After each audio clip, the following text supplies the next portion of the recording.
Hello, welcome back to Vidyanadi. എൻ്റെ ഒരടുത്ത വീഡിയോയിലേക്ക് എല്ലാവർക്കും സ്വാഗതം. ഇത് 9ാം ക്ലാസ്സിലെ സാമൂഹ്യശാസ്ത്രം സെക്കൻഡിലെ ആദ്യത്തെ അധ്യായമാണ്, ലോകത്തിൻ്റെ നെറുകയിൽ. ഇത് LGSനും പ്രിലിംസിനും നമ്മുടെ LDCയും വളരെ ഇമ്പോർട്ടൻ്റ് പറഞ്ഞാൽ അതുപോലെ ഇമ്പോർട്ടൻ്റ് ആയിട്ടുള്ളൊരു ചാപ്റ്ററാണ്. നിങ്ങൾ പ്രീവിയസ് എടുത്ത് നോക്കിയാൽ അറിയാം, ജോഗ്രഫിയിൽ നിന്ന് ഈ പാഠഭാഗത്തിൽ നിന്ന് ഒരുപാട് ക്വസ്റ്റ്യൻസ് ചോദിച്ചിട്ടുണ്ട്, പ്രസ്താവനയായിട്ടും അല്ലാതെയും. അപ്പോൾ ഈ ചാപ്റ്റർ അത്രയും ഇമ്പോർട്ടൻ്റ് ആണ്, നിങ്ങൾ കണ്ടു നോക്കൂ. അപ്പോൾ നമുക്ക് വീഡിയോയിലേക്ക് കിടക്കാം.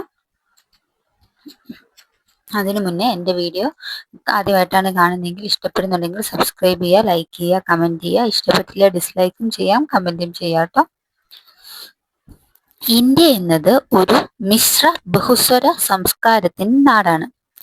ആദിമകാലം മുതൽക്കേ പല വിദൂര ദേശങ്ങളിൽ നിന്നും ഇവിടേക്ക് വന്നെത്തിയ പ്രാകൃത ജനവിഭാഗങ്ങളും പിൽക്കാലത്ത് പല ഘട്ടങ്ങളിലായി പല വഴികളിലൂടെ ഇന്നാട്ടിൽ വന്നെത്തുകയും സഹസ്രാബ്ദങ്ങളായി ഇവിടെ ജീവിക്കുകയും ചെയ്ത അനവധിയായ മനുഷ്യ സമൂഹങ്ങൾ വഴിയുമാണ് മറ്റൊരു രാജ്യത്തും കാണാൻ കഴിയാത്ത ഈ സാംസ്കാരിക വൈവിധ്യം ഇവിടെ രൂപപ്പെട്ടത്. ഭാഷ, വേഷഭൂഷാദികൾ, ആചാരങ്ങൾ, ആഘോഷങ്ങൾ, വിശ്വാസ പ്രമാണങ്ങൾ, കൃഷി എന്നിങ്ങനെ നിരവധി രംഗങ്ങളിൽ ഈ വൈവിധ്യം പ്രകടമാണ്. ഇന്ത്യയിലെ ഈ സാംസ്കാരിക വൈവിധ്യത്തിന് പിന്നിൽ നമ്മുടെ രാജ്യത്തിന്റെ ഭൂപ്രകൃതി വൈവിധ്യത്തിന് ഗണ്യമായ പങ്കുണ്ട്. വടക്കു ഭാഗത്ത് വൻകോട്ട പോലെ രാജ്യത്തിന്റെ അതിരായി നിലകൊള്ളുന്ന ഉത്തരപർവ്വത മേഖല, അതിന് തൊട്ട് തെക്കായി ഫലഭൂയിഷ്ഠവും വിശാലവുമായ സമതല പ്രദേശം, പടിഞ്ഞാറ് മരുപ്രദേശം, മധ്യഭാഗത്ത് അതിവിശാലമായ പീഠഭൂമി, കിഴക്കും പടിഞ്ഞാറും ഭാഗങ്ങളിൽ സുദീർഘമായ തീരദേശങ്ങൾ, ദ്വീപസമൂഹങ്ങൾ, ഇവയൊക്കെ ചേർന്നതാണ് ഇന്ത്യയുടെ ഭൂപ്രകൃതി. എന്ന് പറയുമ്പോൾ ഈ വൈവിധ്യം എത്രമാത്രം ഉണ്ടെന്ന് നിങ്ങൾക്ക് ബോധ്യമായില്ലേ? ഭൂപ്രകൃതിയിലെ ഈ വൈവിധ്യവും രാജ്യത്തിന്റെ സവിശേഷമായ സ്ഥാനവും ഇവിടെ മൺസൂൺ കാലാവസ്ഥ അനുഭവപ്പെടുന്നതിന് കാരണമായി തീർന്നിട്ടുണ്ട്. ഇതൊക്കെ ചേർന്ന് നൂറ്റാണ്ടുകളായി ഇന്ത്യയിലെ കൃഷി, ജനജീവിതം എന്നിവ ക്രമപ്പെടുത്തിയിരിക്കുന്നു. വൈവിധ്യങ്ങൾ ഏറെയുണ്ടെങ്കിലും അതിനിടയിലും ഏകത്വത്തിന്റെ ഒരു നേർത്ത നൂലുകൊണ്ട് ഈ നാടിനെയും ജനങ്ങളെയും ഒന്നിപ്പിക്കുന്ന ഘടകങ്ങളുണ്ട്. ഇത്തരം കാര്യങ്ങളെല്ലാം നാം ഇവിടെ ചർച്ച ചെയ്യുന്നുണ്ട്. ഭൂപ്രകൃതി സവിശേഷതകളുടെ അടിസ്ഥാനത്തിൽ ഇന്ത്യയിൽ താഴെ പറയും വിധം തിരിക്കാം. ഉത്തരപർവ്വത മേഖല, ഉത്തരാന്ത്യൻ സമതലം, ഉപദ്വീപീയ പീഠഭൂമി, ഇന്ത്യൻ മരുഭൂമി, തീരസമതലങ്ങളും ദ്വീപുകളും. അപ്പോൾ ഇതിൻ്റെ അത് ഈ ഒരു പേജിൽ അത്യാവശ്യമായിട്ട് ഇമ്പോർട്ടൻ്റ് ആയിട്ട് പറയുന്നത്, ഭൂപ്രകൃതി സവിശേഷതകളുടെ അടിസ്ഥാനത്തിൽ ഇന്ത്യയെ 5 വിഭാഗങ്ങളായി തിരിക്കാം. 1 ഉത്തരപർവ്വത മേഖല, 2 ഉത്തരേന്ത്യൻ സമതലം, 3 ഉപദ്വീപീയ പീഠഭൂമി, 4 ഇന്ത്യൻ മരുഭൂമി, 5 തീരസമതലങ്ങളും ദ്വീപുകളും. ഇന്ത്യയുടെ വടക്കും വടക്ക് കിഴക്കു ഭാഗമായി സ്ഥിതി ചെയ്യുന്ന ഭൂപ്രകൃതി വിഭാഗം ഉത്തരപർവ്വത മേഖല. മധ്യഭാഗത്ത് കാണപ്പെടുന്നത് അതിവിശാലമായ പീഠഭൂമി, കിഴക്കും പടിഞ്ഞാറും ഭാഗങ്ങളിൽ കാണപ്പെടുന്നത് സുദീർഘമായ തീരദേശങ്ങളും ദ്വീപ സമൂഹങ്ങളുമാണ്. അടുത്തത് കൊടുത്തിരിക്കുന്നത് ഒരു ഇന്ത്യയുടെ ഭൂപടമാണ്. ഇന്ത്യ ഭൗതിക ഭൂപടമാണ്. ഇതിൽ സൂചികകൾ കൊടുത്തിരിക്കുന്നത് നീല കാണപ്പെടുന്നത് നദികളും, ഒരു ബ്രൗണില് പർവ്വത നിരകളും, ആ ലൈൻ ആയിട്ട് കാണപ്പെടുന്നത് 300-600 മീറ്റർ, ഒരു 0.300 മീറ്റർ വൈറ്റ് ആയിട്ടും 600 to 900 മീറ്റർ എന്തൊക്കെയാണുള്ളത് ഇതില്. പിന്നെ 900 മീറ്ററിന് മുകളിൽ കാണപ്പെടുന്നതൊക്കെ ഒരു ബ്രൗൺ കളർ, ഇത്രയാണ് കാണിക്കുന്നത്. ഇതില് ബംഗാൾ ഉൾക്കടൽ, ആൻഡമാൻ നിക്കോബാർ ദ്വീപ സമൂഹം, അറബിക്കടല്, ലക്ഷദ്വീപ്, അതിന്റെയൊക്കെ സ്ഥാനങ്ങളും, ഹിന്ദുക്കുഷ്, ടിയാൻ ഷാൻ, അത് ഇങ്ങനെയൊക്കെ ലഡാക്കിന്റെ നിരകള്, അങ്ങനെയുള്ള സംഭവങ്ങളൊക്കെയാണ് കൊടുത്തിരിക്കുന്നത്. ഇതിൽ പറയുന്നത്, സമുദ്രനിരപ്പിൽ നിന്നും ശരാശരി 900 മീറ്ററിന് മുകളിൽ ഉയരമുള്ള ഭൂരൂപങ്ങളെ പർവ്വതങ്ങൾ എന്ന് പറയുന്നു. സമുദ്രനിരപ്പിൽ നിന്നും ശരാശരി 900 മീറ്ററിന് മുകളിൽ ഉയരമുള്ള ഭൂരൂപങ്ങളെ പർവ്വതങ്ങൾ എന്ന് പറയുന്നു. ഉത്തരപർവ്വത മേഖലയുടെ നോട്ടാണ് കേട്ടോ. ലോകത്തിന്റെ മേൽക്കൂര എന്നറിയപ്പെടുന്ന പർവ്വതനിര പാമീർ പർവ്വതനിര. ലോകത്തിന്റെ മേൽക്കൂര എന്നറിയപ്പെടുന്ന പർവ്വതനിര പാമീർ പർവ്വതനിര. ഇന്ത്യൻ ഉപഭൂഖണ്ഡത്തിന്റെ വടക്ക് കിഴക്കൻ അതിരുമായ ഭൂപ്രകൃതി വിഭാഗം ഉത്തരപർവ്വത മേഖല. ഉത്തരപർവ്വത മേഖല ഉത്ഭവിക്കുന്നത് പാമീർ പർവ്വത നിരകളിൽ നിന്ന്. പാമീർ പർവ്വതക്കെട്ടിൽ നിന്നും ഉത്ഭവിച്ച് കിഴക്ക് പൂർവാഞ്ചൽ വരെ വ്യാപിക്കുന്ന നിരവധി പർവ്വത നിരകൾ ചേർന്ന ഭൂപ്രദേശങ്ങളാണ് ഉത്തര പർവ്വത മേഖല. ലോകത്തിന്റെ മേൽക്കൂര എന്നറിയപ്പെടുന്നത് പാമീർ മേൽക്കൂര എന്നറിയപ്പെടുന്നത് പാമീർ പർവ്വതനിര. പാമീർ പർവ്വതനിര എവിടെ നിന്ന് ഉത്ഭവിക്കുന്നു?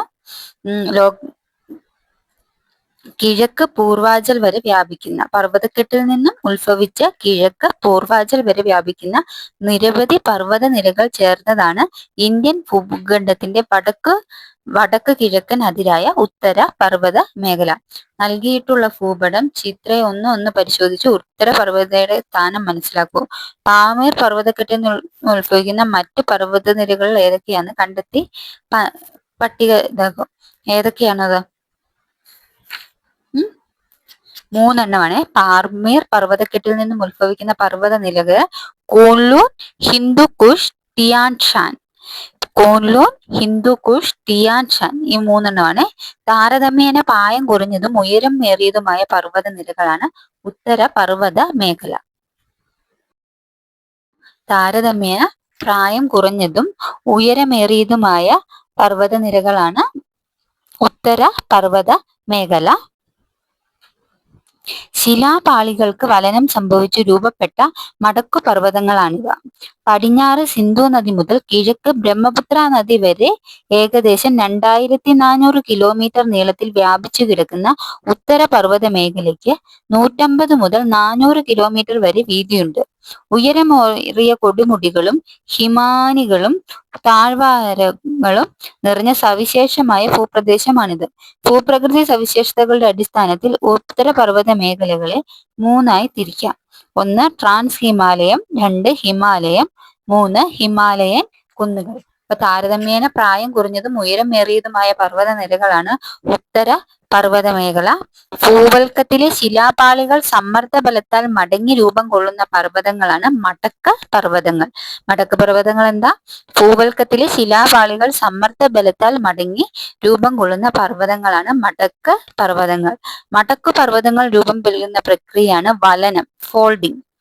മടക്ക് പർവ്വതങ്ങൾക്ക് ഉദാഹരണം ഹിമാലയവും ആൽപ്സും. മടക്ക് പർവ്വതങ്ങൾക്ക് ഉദാഹരണം ഹിമാലയവും ആൽപ്പും. ശിലാപാളികൾക്ക് വലനം സംഭവിച്ചു രൂപപ്പെടുന്ന മടക്കു പർവ്വതങ്ങൾ ഉത്തര പർവ്വത മേഖല. ഉയരമേറിയ കൊടുമുടികളും ഹിമാനികളും താഴ്വാരങ്ങളും നിറഞ്ഞ സവിശേഷമായ ഭൂപ്രദേശമാണ് ഉത്തര പർവ്വത മേഖല. ഉത്തര പർവ്വത മേഖലയുടെ വ്യാപ്തി എന്ന് പറയുന്നത് പടിഞ്ഞാറ് സിന്ധു നദി മുതൽ കിഴക്ക് ബ്രഹ്മപുത്ര നദി വരെയാണ്. നീളം 2400, ഏകദേശം 2400 കിലോമീറ്റർ. വീതി 150 മുതൽ 400 കിലോമീറ്റർ വരെ. ഭൂപ്രകൃതി സവിശേഷതകളുടെ അടിസ്ഥാനത്തിൽ ഉത്തര പർവ്വത മേഖലകളെ 3 തിരിക്കുന്നു. ട്രാൻസ് ഹിമാലയം, ഹിമാലയം, കിഴക്കൻ കുന്നുകൾ. ഹിമാലയൻ പർവ്വത നിരകൾ ഭൂപ്രകൃതി വിഭാഗങ്ങൾ. അതിന്റെ പിക്ചർ ആണ് ഈ കൊടുത്തേക്കുന്നത്. ഇതിൽ സൂചിക കൊടുത്തിട്ടുണ്ട്. റെഡ് കാണപ്പെടുന്നത് ട്രാൻസ് ഹിമാലയവും വയലറ്റ് ഹിമാലയവും പച്ച കിഴക്കൻ കുന്നുകളുമാണ്. അപ്പം ട്രാൻസ് ഹിമാലയം കാരക്കോറവും, ഹിമാലയം ഹിമാദ്രി, കിഴക്കൻ കുന്നുകൾ നാഗ കുന്നുകൾ. ലഡാക്ക് ട്രാൻസ് ഹിമാലയം 3 കാരക്കോറം, ലഡാക്ക്, സസ്കർ. ഹിമാലയം ഹിമാദ്രി, ഹിമാചൽ സിവാലിക്. കിഴക്കൻ കുന്നുകൾ നാഗക്കുന്നുകൾ, പട്കായിബം, ഗാരോ, ഖാസി, ജയന്തിയ കുന്നുകൾ, മീസോ കുന്നുകൾ എന്നിവയാണ്. ഇത് വളരെ ഇമ്പോർട്ടന്റ് ആയിട്ടുള്ള ഒരു പോർഷനാണ്. അപ്പം ട്രാൻസ് ഹിമാലയം നിരകൾ ഏതൊക്കെയാണ്? കാരക്കോറും, ലഡാക്കും, സസ്കറും. ഹിമാലയം ഹിമാദ്രി, ഹിമാചൽ സിവാലിക്. കിഴക്കൻ കുന്നുകൾ നാഗ കുന്നുകൾ, പട്കായികം, ഗാരോ, ഖാസി, ജയന്തിയ കുന്നുകൾ, മീസോ കുന്നുകൾ. ഉത്തര പർവ്വത മേഖലയിലെ 3 വിഭാഗങ്ങളിൽ ഉൾപ്പെടുന്ന പർവ്വത നിരകൾ ഏതെല്ലാമെന്ന് ഭൂപടം ചിത്രം 1, 2 നിരീക്ഷിച്ച് കണ്ടെത്തി പട്ടിക പൂർത്തിയാക്കൂ. ഭൂപടത്തിന്റെ സൂചിക ഇതിനായി പ്രയോജനപ്പെടുത്തുമല്ലോ. ഇപ്പൊ ഞാൻ പറഞ്ഞു ഏതൊക്കെയാണെന്ന് അറിയാവുന്നവര് കമന്റ് ചെയ്യേ. ഉത്തര പർവ്വത മേഖലയിൽ ഉൾപ്പെടുന്ന പ്രധാന പർവ്വത നിരകളും അവയുടെ സ്ഥാനവും മനസ്സിലാക്കിയല്ലോ. ഇതിൽ ഏറ്റവും വടക്കു കാണപ്പെടുന്ന ട്രാൻസ് ഹിമാലയം ടിബറ്റിൽ ഹിമാലയം എന്നും അറിയപ്പെടുന്നു. ശരാശരി 3000 മീറ്റർ ഉയരമുള്ള ട്രാൻസ് ഹിമാലയത്തിന് ഏകദേശം 40 കിലോമീറ്റർ വീതിയും 965 കിലോമീറ്റർ നീളവും ഉണ്ട്. കാരക്കോറം നിര ഹിമാലയ പർവ്വതത്തെ പാമീർ പർവ്വതക്കെട്ടുമായി ബന്ധിപ്പിക്കുന്നു. അപ്പം ഹിമാലയ പർവ്വതത്തെ പാമീർ പർവ്വതക്കെട്ടുമായി ബന്ധിപ്പിക്കുന്നത് ഏതാണ്? കാരക്കോറം നിര. കാരക്കോറം നിര ട്രാൻസ് ഹിമാലയം, ടിബറ്റൻ ഹിമാലയം എന്നും അറിയപ്പെടുന്നു. ശരാശരി 3000 മീറ്റർ ഉയരമുള്ള ട്രാൻസ് ഹിമാലയത്തിന് ഏകദേശം 40 കിലോമീറ്റർ വീതിയും 965 കിലോമീറ്റർ നീളവും ഉണ്ടെന്നാണ് പറയപ്പെടുന്നത്, അല്ലെ? പക്ഷെ ട്രാൻസ് ഹിമാലയത്തിന്റെ ഉയരം 3000 മീറ്റർ, വീതി 40 കിലോമീറ്റർ, നീളം 965 കിലോമീറ്റർ. ട്രാൻസ് ഹിമാലയത്തിന് തെക്കായി കിഴക്കോട്ട് വ്യാപിക്കുന്ന 3 സമാന്തര പർവ്വത നിരകൾ ഏതൊക്കെയാണ്? ഹിമാദ്രി, ഹിമാചൽ, സിവാലിക്. ട്രാൻസ് ഹിമാലയത്തിന് തെക്കായി കിഴക്കോട്ട് വ്യാപിക്കുന്ന 3 സമാന്തര നിരകള് ഹിമാദ്രി, ഹിമാചൽ, സിവാലിക് എന്നിവയാണ്. ഇവ മൂന്നും ചേർന്നതാണ് ഹിമാലയം. അപ്പം ഇത് മൂന്നും ചേർന്നതാണ് ഹിമാലയം. ഹിമാദ്രി, ഹിമാചൽ, സിമാലിക് എന്നീ സമാന്തര പർവ്വത നിരകൾ ചേർന്നതാണ് ഹിമാലയം. ഹിമാലയ നിരകൾ ഏറ്റവും തെക്കുള്ളതും ഗംഗ സമതലത്തിനതിരായി നിലകൊള്ളുന്നതുമായ പർവ്വതനിര സിവാലിക്. പർവ്വത നിരകളിൽ ഏറ്റവും തെക്കായുള്ളതും ഗംഗാ സമതലത്തിന് അതിരായി നിലകൊള്ളുന്നതുമായ പർവ്വതനിര സിവാലിക്. സിവാലിക് നിരയുടെ വീതി ഏകദേശം 60 മുതൽ 150 കിലോമീറ്റർ വരെ. ഹിമാലയത്തിന്റെ ഏറ്റവും പുറമേയുള്ള ഭാഗമായതിനാൽ സിവാലിക് നിരയെ അറിയപ്പെടുന്നത് ഔട്ടർ ഹിമാലയം. ഔട്ടർ ഹിമാലയ. ഹിമാലയത്തിന്റെ ഏറ്റവും പുറമേയുള്ള ഭാഗമായതിനാൽ സിവാലിക് നിരയെ അറിയപ്പെടുന്നത് ഔട്ടർ ഹിമാലയം. സിവാലിക്കിന് വടക്കായി സമുദ്രനിരപ്പിൽ നിന്നും 3500 മുതൽ 4500 മീറ്റർ വരെ ശരാശരി ഉയരമുള്ള പർവ്വതനിര ഹിമാചൽ. സിവാലിക്കിന് വടക്കായി സമുദ്രനിരപ്പിൽ നിന്നും 3500 മുതൽ 4500 മീറ്റർ വരെ ശരാശരി ഉയരമുള്ള പർവ്വതനിരയാണ് ഹിമാചൽ. ലെസ്സർ ഹിമാലയം എന്നറിയപ്പെടുന്ന പർവ്വതനിര ഹിമാചൽ. ലെസ്സർ എന്നറിയപ്പെടുന്നത് പർവ്വതനിര ഹിമാചൽ. ലെസ്സർ ഹിമാലയ നിരയുടെ വീതി ഏകദേശം 60 മുതൽ 80 കിലോമീറ്റർ വരെയാണ്. ഗ്രേറ്റർ ഹിമാലയം, ഇന്നർ ഹിമാലയം എന്നീ പേരുകൾ അറിയപ്പെടുന്ന താണ് ഹിമാദ്രി. അപ്പോൾ ഗ്രേറ്റർ ഹിമാലയം, ഇന്നർ ഹിമാലയം എന്നീ പേരുകൾ അറിയപ്പെടുന്നതാണ് ഹിമാദ്രി. സമുദ്രനിരപ്പിൽ നിന്നും ഏകദേശം 6100 മീറ്ററിനുള്ളിൽ ഉയരമുള്ള പർവ്വതനിരയാണ് ഹിമാദ്രി. സമുദ്രനിരപ്പിൽ നിന്നും ഏകദേശം 6100 മീറ്ററിനു മുകളിൽ ഉയരമുള്ള പർവ്വതനിരയാണ് ഹിമാദ്രി. ഹിമാദ്രിയുടെ വീതി 25 കിലോമീറ്റർ. ലോകത്തിന്റെ ഉയരമേറിയ മിക്ക കൊടുമുടികളിലും കാണപ്പെടുന്ന മഞ്ഞു മൂടപ്പെട്ട പർവ്വതനിരകളാണ് ഹിമാദ്രി. ലോകത്തിന്റെ ഉയരമേറിയ മിക്ക കൊടുമുടികളിലും കാണപ്പെടുന്ന മഞ്ഞു മൂടപ്പെട്ട പർവ്വതനിരകളാണ് ഹിമാദ്രി. അടുത്തത് ഹിമാലയത്തിന്റെ പിറവി. ലോകത്തിലെ ഉയരമേറിയ പർവ്വതനിരകളിൽ ഒന്നായ ഹിമാലയം ഇന്നും വളർന്നുകൊണ്ടിരിക്കുകയാണ്. നിങ്ങൾക്കറിയാമോ എന്തുകൊണ്ടായിരിക്കും? ഇതിൽ കൊടുത്തേക്കുന്നതാണ് ശിലാമണ്ഡല ഫലകങ്ങൾ. ഭൂവൽക്കവും മാന്റിലിന്റെ മുകൾ ഭാഗവും ചേർന്നതാണ് ശിലാമണ്ഡലം. ഭൂവൽക്കവും മാന്റിലിന്റെ മുകൾ ഭാഗവും ചേർന്നതാണ് ശിലാമണ്ഡലം. ശിലാമണ്ഡലം ചെറുതും വലുതുമായ കഷ്ണങ്ങളായാണ് നിലകൊള്ളുന്നത്.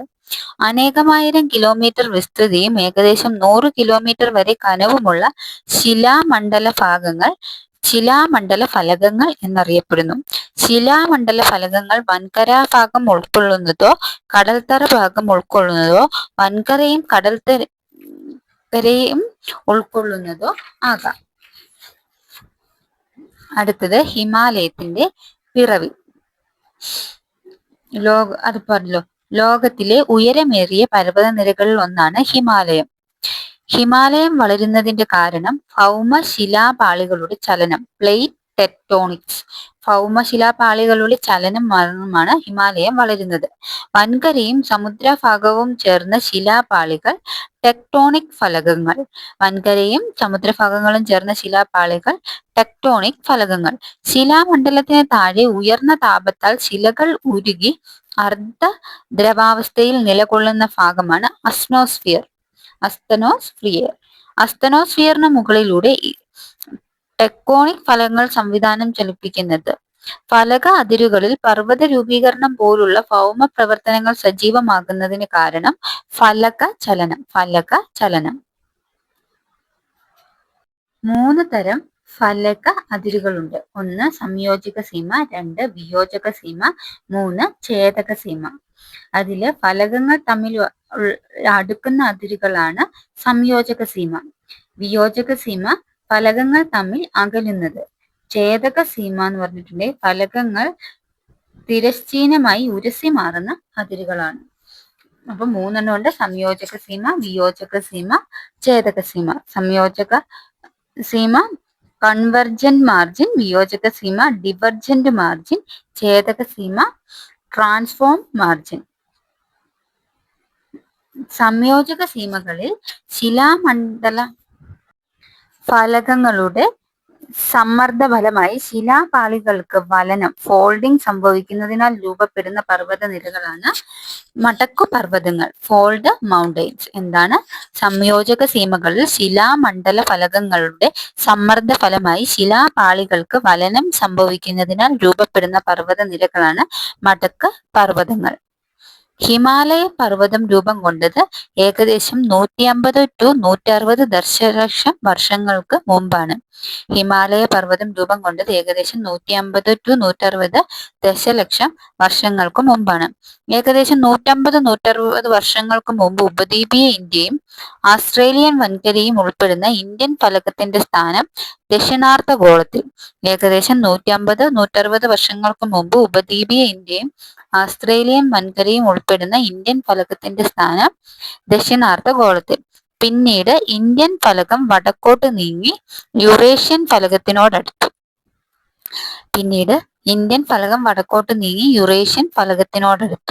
ഇന്ത്യൻ ഫലകത്തിനും യുറേഷ്യൻ ഫലകത്തിനുമിടയിൽ നിലകൊണ്ടിരുന്ന സമുദ്രമാണ് ടേതിസ്.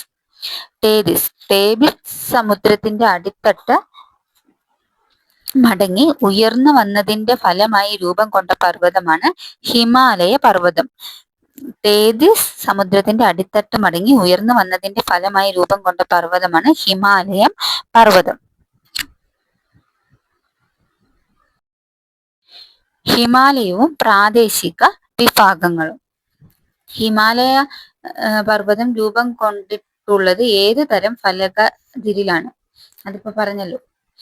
അപ്പം ഹിമാലയവും പ്രാദേശിക വിഭാഗം. ഹിമാലയത്തിൽ നിന്നും ഉത്ഭവിക്കുന്ന നദികൾ പർവ്വതനിരകൾക്കു കുറുകെ സൃഷ്ടിക്കുന്ന ആഴമേറിയ ഭൂപ്രദേശമാണ് താഴ്വരകൾ. ഗിരികന്ധരങ്ങളെന്നോ ജോർജസ് എന്നോ ഒക്കെ പറയും. ഹിമാലയത്തിൽ നിന്നും ഉത്ഭവിക്കുന്ന നദികൾ പർവ്വതനിരകൾക്ക് കുറുകെ സൃഷ്ടിക്കുന്ന ആഴമേറിയ ഭൂപ്രദേശമാണ് താഴ്വരകൾ. പർവ്വതനിരകൾക്ക് കുറുകെ ഒഴുകുന്ന നദികളെ അടിസ്ഥാനപ്പെടുത്തി ഹിമാലയത്തെ പ്രാദേശിക വിഭാഗങ്ങളായി വേർതിരിക്കുന്നവയാണ് പടിഞ്ഞാറൻ ഹിമാലയവും മധ്യ ഹിമാലയവും കിഴക്കൻ ഹിമാലയവും. എങ്ങനെയാണ് മൂന്നായിട്ട് തിരിക്കുന്നത്? പടിഞ്ഞാറൻ ഹിമാലയം, മധ്യ ഹിമാലയം, കിഴക്കൻ ഹിമാലയം. ചിത്രം 1.5 ഹിമാലയം നിരക്ക് കുറുകെയുള്ള ഒരു ഗിരികന്ധരത്തിനെ അല്ലെങ്കിൽ ഒരു താഴ്വാരത്തിനെയാണ് കാണിക്കുന്നത്. ആഴമേറിയതും ചെങ്കുമായ വശങ്ങളോട് കൂടിയതുമായതാണ് താഴ്വാരകൾ.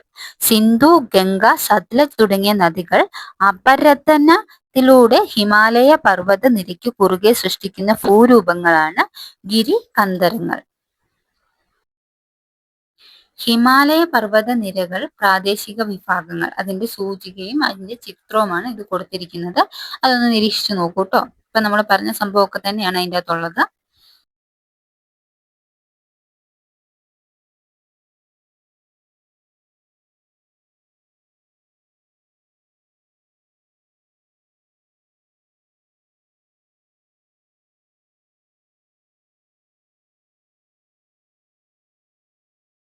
ഹിമാലയത്തിന്റെ 3 പ്രാദേശിക മേഖലകളും അവയെ വേർതിരിക്കുന്ന നദികളുമാണ് ചുവടെ നൽകിയിട്ടുള്ളത് പട്ടികയിൽ ഉൾപ്പെടുത്തിയിട്ടുള്ളത്. ഭൂപടം 1.1 നിരീക്ഷിച്ച് 3 പ്രാദേശിക മേഖലയും അവയെ വേർതിരിക്കുന്ന നദികളുടെ സ്ഥാനവും കണ്ടെത്തി ഇന്ത്യയുടെ ഭൂപട രേഖയിൽ വരച്ചു നോക്കൂ. അപ്പൊ ഹിമാലയ മേഖല ഏതൊക്കെയാണ്? പടിഞ്ഞാറൻ ഹിമാലയം, മധ്യ ഹിമാലയം, കിഴക്കൻ ഹിമാലയം.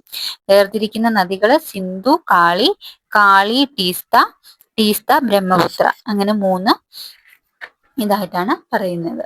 അടുത്തത് പടിഞ്ഞാറൻ ഹിമാലയം.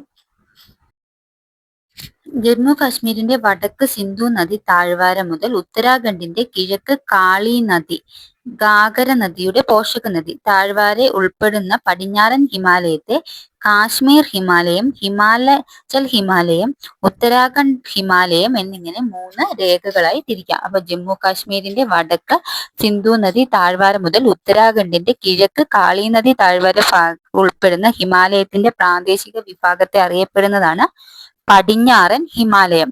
പടിഞ്ഞാറൻ ഹിമാലയത്തിന്റെ 3 മേഖലകൾ കാശ്മീർ ഹിമാലയം, ഹിമാചൽ ഹിമാലയം, ഉത്തരാഖണ്ഡ് ഹിമാലയം. അതിൽ ആദ്യത്തേതാണ് കാശ്മീർ ഹിമാലയം. കാശ്മീർ ഹിമാലയം സ്ഥിതി ചെയ്യുന്നത് ജമ്മു കാശ്മീർ ലഡാക്ക് പ്രദേശത്താണ്. എവിടെയാണ്? ജമ്മു കാശ്മീർ ലഡാക്ക് പ്രദേശത്താണ് കാശ്മീർ ഹിമാലയം സ്ഥിതി ചെയ്യുന്നത്. കാശ്മീർ ഹിമാലയത്തിന്റെ വിസ്തൃതി എന്ന് പറയുന്നത് 3.5 ലക്ഷം ചതുരശ്ര കിലോമീറ്റർ ആണ്. ഏകദേശം 3.5 ലക്ഷം ചതുരശ്ര കിലോമീറ്റർ, നീളം ഏകദേശം 700 കിലോമീറ്റർ, വീതി 500 കിലോമീറ്റർ. കാശ്മീർ ഹിമാലയത്തിലെ പ്രധാന പർവ്വതനിരകളാണ് കാരക്കോറം, സസ്കർ, ലഡാക്ക്, പീർ പാഞ്ചൽ. കാശ്മീർ ഹിമാലയത്തിലെ പ്രധാന പർവ്വതനിരകൾ. ലോകത്തിലെ 2ാമത്തെ ഉയരമേറിയ കൊടുമുടിയാണ് mount K two. Mount K two. Karakoram സ്ഥിതി ചെയ്യുന്നു. ഗോഡ്വിൻ ഓസ്റ്റിൻ എന്നും പറയപ്പെടുന്നു. അതിന്റെ ഉയരം എന്ന് പറയുന്നത് 8611 മീറ്റർ ആണ്. സിയാച്ചിൻ, ബോൾഡാരോ തുടങ്ങിയവ ഈ പ്രദേശത്തെ പ്രധാന ഹിമാനികളാണ്. സിന്ധു നദിയിലും അതിന്റെ പോഷക നദികളായ രവി, ചലം, ചിനാബ് തുടങ്ങിയവയിലും വർഷം മുഴുവൻ സമൃദ്ധമായ നീരൊഴുക്ക് സാധ്യമാകുന്നത് ഈ ഹിമാനികളിലാണ്. പർവ്വതങ്ങളുടെ ഇരുവശങ്ങളെയും തമ്മിൽ ബന്ധിപ്പിച്ച് ഗതാഗതം സാധ്യമാക്കുന്നത് പർവ്വതങ്ങളിലെ ചുരങ്ങളാണ്. ചുരങ്ങളാണ് പാസസ്.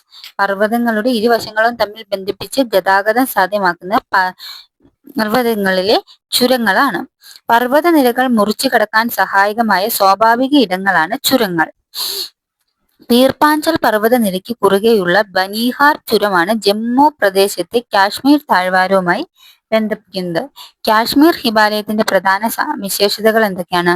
മഞ്ഞുമൂടിയ കൊടുമുടികൾ, താഴ്വാരകൾ, മേലനിരകൾ, ഹിമാനികൾ, ചുരങ്ങൾ, നദികൾ, ശുദ്ധജല തടാകങ്ങൾ, മർഗുകൾ, വിനോദസഞ്ചാര കേന്ദ്രങ്ങൾ എന്നിവ.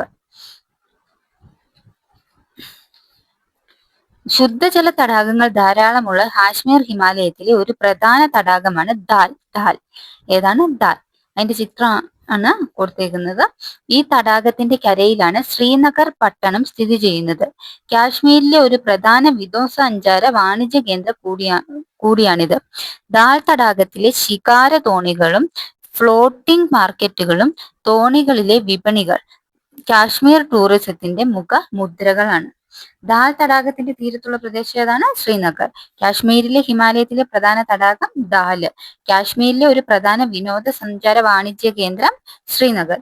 കാശ്മീർ ടൂറിസത്തിന്റെ മുഖമുദ്രകൾ ദാൽ തടാകത്തിലെ ശ്രീകാര തോണികളും ഫ്ലോട്ടിംഗ് മാർക്കറ്റുകളും. പർവ്വത ചെരുവുകളിലെ വേനൽക്കാലങ്ങളിൽ രൂപപ്പെടുന്ന പുൽമേടുകളാണ് മർഗുകൾ. ഉദാഹരണം സോൺമാർഗും ഗുൽമർഗും. അപ്പൊ പർവ്വതനിരകളിലെ വേനൽക്കാലങ്ങളിൽ രൂപപ്പെടുന്ന പുൽമേടുകളാണ് മർഗുകൾ. ശൈത്യകാലങ്ങളിൽ മഞ്ഞു മൂടപ്പെടുന്ന മർഗുകൾ. സ്കീയിങ് പോലുള്ള മഞ്ഞുകാല വിനോദങ്ങൾക്കായി ധാരാളം സഞ്ചാരികളെ ആകർഷിക്കുന്നു. സോൺമർഗും ഗുൽമർഗ് എന്നിവ ഇവയിൽ ചിലതാണ്. ഇത് അതിന്റെ വേനൽക്കാലവും മഞ്ഞുകാലവും തമ്മിലുള്ള ഇതാണ് കൊടുത്തിരിക്കുന്നത്, ചിത്രമാട്ടോ കൊടുത്തിരിക്കുന്നത്.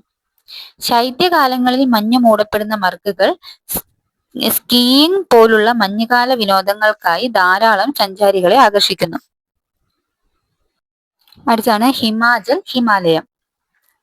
ഹിമാചൽ പ്രദേശത്തെ സംസ്ഥാനം ഉൾപ്പെടുന്ന ഹിമാലയ ഭാഗമാണ് ഹിമാലയം. പ്രധാനമായും ഹിമാചൽ പ്രദേശ് സംസ്ഥാനം ഉൾപ്പെടുന്ന ഹിമാലയ ഭാഗമാണ് ഹിമാലയം. ഈ പർവ്വത പ്രദേശത്തെ പ്രധാന നദികൾ ഏതൊക്കെയാണ്? ചിനാബ്, രവി, ബിയാസ്. ഈ പ്രദേശത്തെ പർവ്വത നിരകളാണ് ധൗളാധർ, പീർ പഞ്ചൽ എന്നിവ. ഈ പ്രദേശത്തെ പർവ്വതനിരകള് ധൗളാധർ, പീർ പഞ്ചർ. പർവ്വത ഭാഗങ്ങളിൽ കാണപ്പെടുന്ന ശുദ്ധജല തടാകങ്ങൾ ചന്ദ്രതാൽ, സൂരജ് താലും ചന്ദ്രതാലും പർവ്വത ഭാഗങ്ങളിൽ കാണപ്പെടുന്ന ശുദ്ധജല തടാകങ്ങൾ. ഹിമാചൽ പ്രദേശിനെ ലഡാക്കുമായി ബന്ധിപ്പിക്കുന്ന ചുരം ബാരലച്ച ല ചുരം. കുളു താഴ്വരയെ ലാഹോർ, സിഡ്നി എന്നീ താഴ്വാരകളുമായി ബന്ധിപ്പിക്കുന്ന ചുരം റോഹ്താങ് ചുരം. ഹിമാലയത്തിലെ പ്രധാന ചുരങ്ങളാണ് ബാലരച്ചാല ചുരവും റോഹ്താങ് ചുരവും. ഹിമാലയ പ്രദേശത്ത് വിനോദസഞ്ചാരികളെ ആകർഷിക്കുന്ന താഴ്വരകളാണ് കുളു, കംഗ്ര, ലാഹോർ. അപ്പം കുളു, കംഗ്ര, ലാഹോർ തുടങ്ങിയ മനോഹരമായ താഴ്വരകളും സുഖവാസ കേന്ദ്രങ്ങളുമായ ഷിംല, മനാലി എന്നിവയും വിനോദസഞ്ചാരികളെ ആകർഷിക്കുന്ന ഇടങ്ങളാണ്. ശൈത്യവും മഞ്ഞുവീഴ്ചയും അനുഭവപ്പെടുന്ന ഈ പ്രദേശങ്ങളിൽ പലയിടങ്ങളിലായി ചൂട് നീരുറവകൾ കാണപ്പെടുന്നുണ്ട്. ചൂട് നീരുറവകൾ രൂപപ്പെടുന്നത് എങ്ങനെ? മഴവെള്ളം ഭൂമിക്കടിയിലേക്ക് ഊർന്നിറങ്ങി ഭൂഗർഭ ജലത്തിന്റെ ഭാഗമാകുന്നു. പർവ്വത രൂപീകരണം പോലുള്ള ഭൗമ പ്രവർത്തനങ്ങൾ സജീവമായ ഇടങ്ങളിൽ ഭൗമോപരിതലത്തിനിടയിലെ ശിലാപാളികളിൽ ചൂട് പിടിക്കുകയും ഈ ശീലികൾ ഭൂഗർഭ ജലത്തെ ചൂടാക്കുകയും ചെയ്യുന്നു. ഇങ്ങനെ ചൂട് പിടിച്ച ഭൂഗർഭജലം ഭൗമോപരിതലത്തിലെത്തുന്ന ഉറവകൾ ചൂട് നീരുറവകൾ. ധാരാളം ചൂട് നീരുറവകൾ കാണപ്പെടുന്ന ഭൂപ്രദേശമാണ് ഹിമാലയ പർവ്വത ഭാഗം. ധാരാളം ചൂട് നീരുറവകൾ കാണപ്പെടുന്ന ഭൂപ്രദേശം ഹിമാലയ പർവ്വത ഭാഗം. ചൂട് നീരുറവകൾക്ക് ഉദാഹരണം നുബ്ര താഴ്വര, മണികരൺ, ഗീർഗംഗ. ചുടുനീരുറവയിൽ നിന്നും വൈദ്യുതി ഉൽപ്പാദിപ്പിക്കുന്നതിനായി ഉപയോഗിക്കുന്ന ഊർജം ഭൗമതാപോർജം ഉപയോഗിച്ച് വൈദ്യുതി ഉൽപ്പാദിപ്പിക്കുന്ന ഹിമാചൽ പ്രദേശിലെ നീരുറവയാണ് മണികരൺ. അപ്പൊ ഇത്രയാണ് പാർട്ട് 1. അടുത്ത പാർട്ട് മുതൽ ഉത്തരാഖണ്ഡ്, ഹിമാലയം മുതൽ ബാക്കി മൊത്തം ഈ ഒരു ചാപ്റ്ററിൽ നോക്കാം. അപ്പൊ അടുത്ത വീഡിയോ ആയിട്ട് കാണാം. എല്ലാവർക്കും താങ്ക് യു. മനസ്സിലാവുന്നുണ്ടെന്ന് വിചാരിക്കുന്നു.